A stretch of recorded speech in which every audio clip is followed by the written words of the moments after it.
Shabbat Shalom. What a week it's been. Between Purim on Monday and this Shabbat, we seem to be living in a slightly new reality, with countries closing their borders, sports leagues suspending their activities, personal and business travel being canceled, and even our own Prime Minister entering into a period of self-isolation. Anxiety levels are heightened. In this time of distress, as we experience the new normal of social distancing and online community gatherings, it will be crucial for us to find ways to remain spiritually connected to each other. Joining together in prayer and celebration of Shabbat feeds our souls. We can learn from the wisdom of Rabbi Yosef Kanevsky, a rabbi in Los Angeles, whose words have been circulated these last few days. Every hand that we don't shake must become a phone call that we place.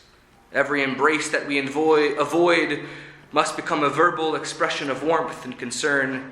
Every inch and every foot, and I'll add every meter, that we physically place between ourselves and another must become a thought as to how we might be of help to the other, should the need arise. It is indeed a time of increasing unknowns, and that is quite unsettling for us. In Parshat Ki Tisa, apart from being the Torah portion where we are commanded to wash our hands, the Israelites experience a great amount of anxiety as well. Their leader, Moses, has been atop the mountain for 40 days, and they do not know what has become of him. What comes next, they ask themselves. In response to this angst, they built a golden calf to serve as a replacement to Moses. The commentaries on this episode berate the Israelites with harsh criticism for their lack of faith. Today, I feel much more empathetic towards the Israelites than ever before. Our ancestors were nervous. They were afraid. They could not imagine what their future was to hold. And while we attempt to hold on to our sense of control and understanding of the current international situation, we recognize that fear and anxiety exist in our community as well. We are reminded of the interconnectedness of all of humanity, and that is both heartwarming and a little scary. We are truly all neighbors in this world. A truth that was elegantly illustrated by one of my heroes, Fred Rogers. As I'm sure you are all aware, Fred Rogers was an American television personality, musician, puppeteer, writer, and producer. He was the creator and the host of the series Mr. Rogers' Neighborhood, which ran for 33 years from the 60s to the early 2000s. And before his success hosting Mr. Rogers' Neighborhood on PBS in the States, he had a program here in Toronto. In 1963, Fred Rogers was contracted by the CBC to develop and host a 15-minute black and white children's program titled simply Mr. Rogers.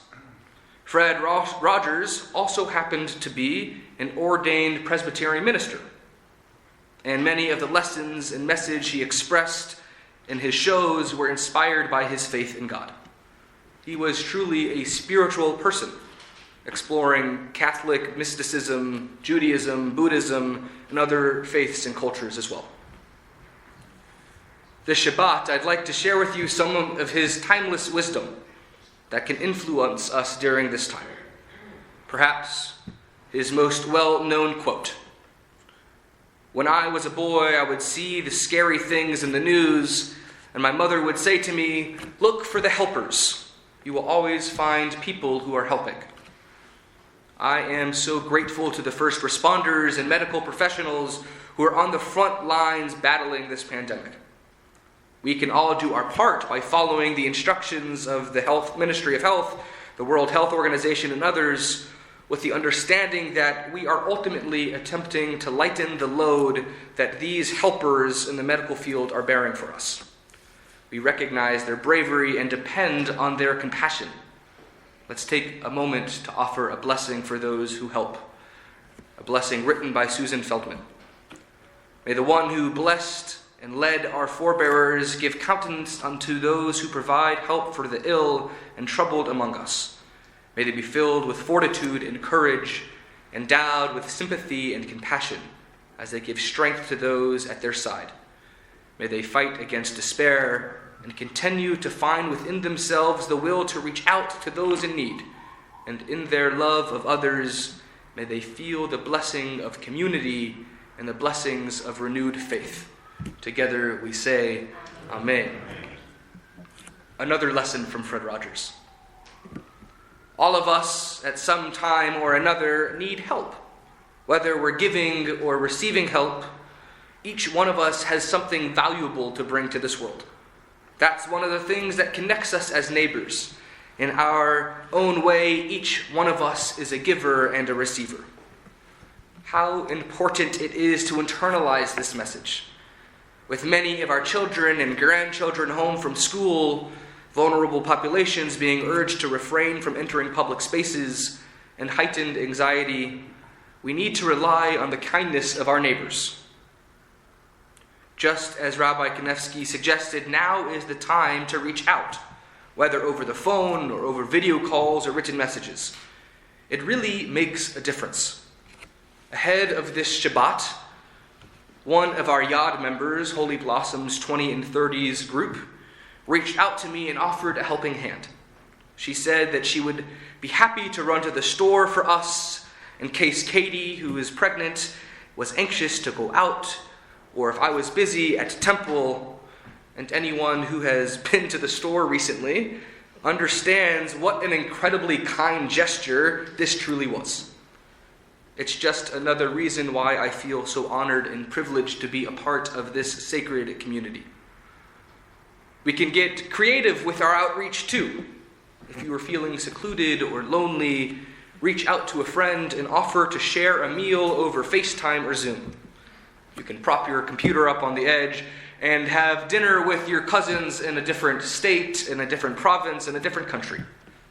If you know of a family with young kids home from school, reach out and offer to send them a STEM kit to provide the family with interactive activities and educational opportunities. Each of us can be a giver and a receiver of help. Mr. Rogers also teaches us this. In times of stress, the best thing we can do for each other is to listen with our ears and hearts, and to be assured that our questions are just as important as our answers. Judaism has always been a religion that puts a primary focus on questions rather than answers. We teach our kids to question everything and become good listeners, some better than others. The truth is, none of us have the ability to see what is to come. But we can make a commitment to listen to the anxiety of our neighbors, of our families, and of course ourselves. There should be no questions asked in good faith that must be off limits. We need to give each other space to share our emotions. It is normal to feel stressed out at times. Everyone does. Recognizing these feelings and knowing that stressful times pass and life gets back to normal can help us build resilience. Gam ze ya'avor, this too shall pass. Rabbi Chaim Stern writes this prayer for our anxieties. Adonai, you abide though all things change. I am anxious and fearful, and I turn my heart to you, looking to you and leaning on your strength. It is written, blessed is the one whose strength is in you. Bless me now with good faith and courage. Help me to feel that you are with me. As it is written in Isaiah, have no fear, for I am with you. Be not dismayed, for I am your God. I will strengthen you. I will help you. I will uphold you with the power of my righteousness. Together we say, Amen. Lastly, Fred Rogers speaks to our need for social accountability. He said that we live in a world in which we need to share responsibility. It is easy to say, it's not my child, not my community, not my world, not my problem. Then there are those who see the need and respond. I consider those people my heroes. While it might seem like a burden to wash our hands a dozen times or more a day, to work from home, to cancel our travel plans, we can view this as taking heroic action in a world where we are all connected, or as Fred Rogers would have put it, where we are all neighbors. We can show love and concern for one another by recognizing the needs of the day and responding to them.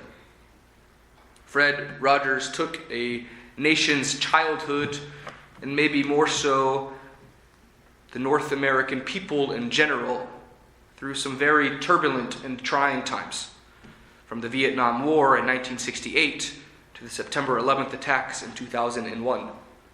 According to Asia Simone Burns of the National Public Radio, in the years following the end of the production of Mr. Rogers' Neighborhood in 2001 and his death in 2003, Rogers became a source of comfort, sometimes in the wake of tragedy.